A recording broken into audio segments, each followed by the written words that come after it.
ఆంధ్ర తెలంగాణలో తక్కువ ఫీజులతో high quality results ఇస్తున్న ఏకైక సంస్థ Tirumal IAS institute.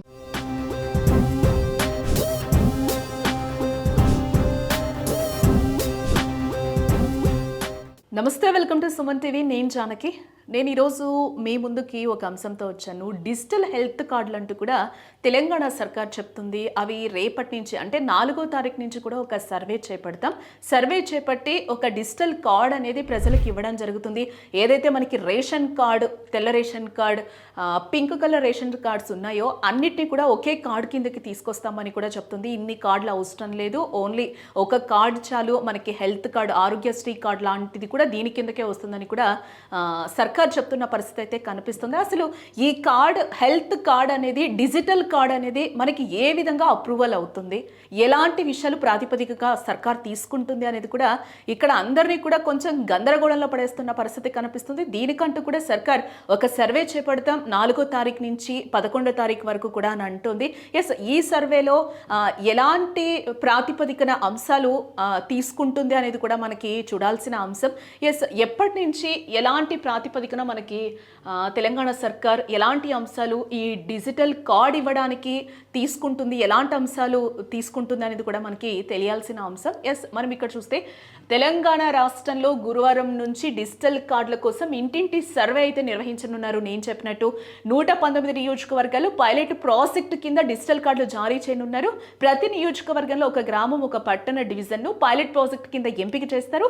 Pilot project కింద మొత్తం 238 గ్రామాలు, డివిజన్లను అధికారులు ఎంపిక చేస్తారు. ఈ నేపథ్యంలోనే ముఖ్యమంత్రి రేవంత్ రెడ్డి గురువారం డిజిటల్ కార్డుల సర్వే కార్యక్రమాన్ని పైలట్ ప్రాజెక్ట్ కింద ఆయన ప్రారంభించబోతున్నారు. అలాగే అక్టోబర్ 3వ తేదీ నుంచి 7వ తేదీ వరకు ఇంటింటికి వెళ్లి కుటుంబాల హెల్త్ ప్రొఫైల్ రికార్డ్ చేసే ప్రక్రియను కూడా ప్రారంభించబోతున్నట్లుగా అయితే మనకి తెలంగాణ సర్కార్ ఇక్కడ క్లియర్ గా చెప్తోంది. దాంతోపాటు ఈ నెల 7న pilot project digital health profile record ప్రక్రియ పూర్తి కానుంది.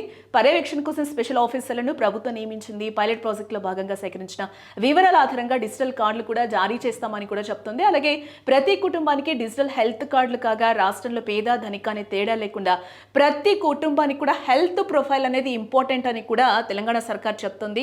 ఈ ఉద్దేశంతోనే ఒక డిజిటల్ కార్డ్, హెల్త్ కార్డ్గా కూడా మేము తీసుకురాబోతున్నాం.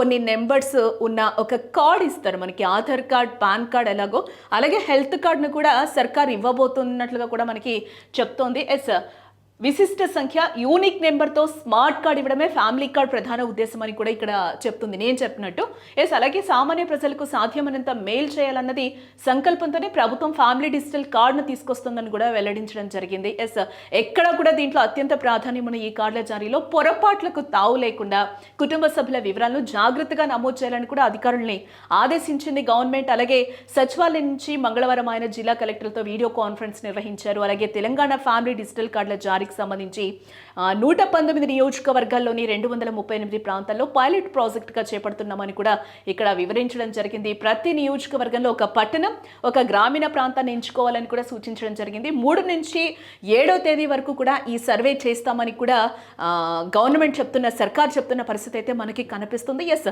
దీంట్లో ఎలాంటి అంశాలు తీసుకుంటారు అనే విషయం కూడా మనకి ఎప్పుడు తెలుస్తుంది, ఎప్పుడైతే రేపటి నుంచి సర్వే స్టార్ట్ చేస్తున్నారో ఆ సర్వే స్టార్ట్ చేసిన తర్వాత ఎలాంటి అంశాలు ఫ్యామిలీకి సంబంధించి 4గురున్నా 5గురున్నా ఒకే కార్డు కిందకే చేస్తారు. ఇప్పుడు రేషన్ కార్డులు అన్నీ కూడా మనకి ఈ కార్డు కిందకే, డిజిటల్ కార్డు కిందకే తీసుకురావడం జరుగుతుంది. దీంతో పాటుగా మనకి ముఖ్యంగా చెప్పిన విషయం కూడా ఏంటి అనేసి అంటే కొత్త రేషన్స్ కార్డు కూడా మనం అప్లై చేసుకోవచ్చు అని కూడా సర్కార్ ఒక విషయాన్ని అయితే తెర మీదకి తీసుకొచ్చింది. ఎవరైతే కొత్తగా పెళ్లిళ్ళు అయి ఉంటాయో, లేకపోతే విడివిడిగా ఎవరైతే సపరేట్ ఫ్యామిలీస్ ఉంటాయో వీళ్ళందరూ కూడా వైట్ రేషన్ కార్డ్స్ అప్లై చేసుకోవచ్చు. ఎవరైతే అర్హులు ఉన్నారో, ఇన్ని ఇయర్స్ నుంచి ఎవరైతే అప్లై చేసుకోలేదో వాళ్ళందరూ కూడా అప్లై చేసుకోవచ్చు అని చెప్తోంది గవర్నమెంట్. ఎస్, ఈ రేషన్ కార్డ్స్ కూడా మనం అప్లై చేసుకోవచ్చా, లేకపోతే ఓన్లీ డిజిటల్ కార్డా? ఈ డిజిటల్ కార్డ్ అయితే ఎలాంటి ప్రాతిపదికన తీసుకోవాలి, ఎలాంటి ప్రాతిపదికన మనం అప్లై చేసుకోవాలి? కొత్తగా పెళ్ళైన వాళ్ళు కావచ్చు, లేకపోతే ఇప్పటికే సపరేట్ ఫ్యామిలీస్ పెట్టుకున్న వాళ్ళు కావచ్చు, అందరూ కూడా, లేకపోతే ఆల్రెడీ ఉన్నవాళ్ళు, ఆల్రెడీ మనకు ఒక వైట్ రేషన్ కార్డు ఉన్న వాళ్ళని దాని కిందకే చేరుస్తారా, దాని కిందకే చేర్చి మనకి ఈ డిజిటల్ కార్డ్ అనేది ఇవ్వడం జరుగుతుందా అనేది కూడా మనకి క్లియర్గా తెలియాల్సిన అంశం. ఎప్పుడు తెలుస్తుంది అంటే మనకి రేపటి నుంచి ఎక్కడైతే పట్టణాలని, నగరాలని ఎక్కడైతే మనకి ప్రాతిపదికన గ్రామాల్ని తీసుకుంటున్నారు, అక్కడ ఒక ప్రాతిపదికన తీసుకోబోతున్నారు. ఇలాంటివన్నీ కూడా కొన్ని కన్ఫ్యూజన్లు ఉన్నాయి కాబట్టి ప్రజలందరికీ కూడా రేపటి నుంచి సర్వే స్టార్ట్ చేస్తే మనకు ఒక క్లారిటీ వచ్చే అవకాశం కనిపిస్తుంది. సో వీటికన్నిటికీ ఎప్పుడు మనకి ఒక క్లారిటీ రాబోతుందంటే రేపటి నుంచి ఈ సర్వే ఎప్పుడైతే మనకి డిజిటల్ కార్డు గురించి సర్వే స్టార్ట్ చేయబోతున్నామని సర్కార్ చెప్తుందో, ఇది స్టార్ట్ చేసిన తర్వాత అందరికీ కూడా ఒక క్లారిటీ వచ్చే అవకాశం కనిపిస్తుంది. దీంట్లో ఎలాంటి కన్ఫ్యూజన్ కూడా అవసరం లేదు. రేపు 3వ తారీఖు నుంచి స్టార్ట్ చేయబోతున్నారు కాబట్టి 3వ తారీఖు నుంచి 7వ తారీఖు వరకు ఒక అవగాహన కార్యక్రమాలు అయితే చేపట్టబోతున్నారు. కాబట్టి ఈ సర్వేలో ఎలాంటి విషయాలు ప్రాతిపదికన తీసుకుంటారు, రేషన్ కార్డులు ఉన్న వాళ్ళని డిజిటల్ కార్డులోకి చేరుస్తారా, లేకపోతే ఇప్పుడు కొత్తగా అప్లై చేసుకునే వాళ్ళు, కొత్తగా మ్యారేజెస్ అయిన వాళ్ళందరినీ కూడా మళ్ళీ అప్లై చేసుకుని డిజిటల్ కార్డుకి యాడ్ చేస్తారా, లేకపోతే ఏంటి అనేది అయితే మనం చూడాల్సిన అంశం. రేపు ఒక సర్వే స్టార్ట్ చేసిన తర్వాత మళ్ళీ ఇలాంటి వీడియోతోనే మళ్ళీ మీ ముందుకు వస్తాను. Stay tuned to Suman TV.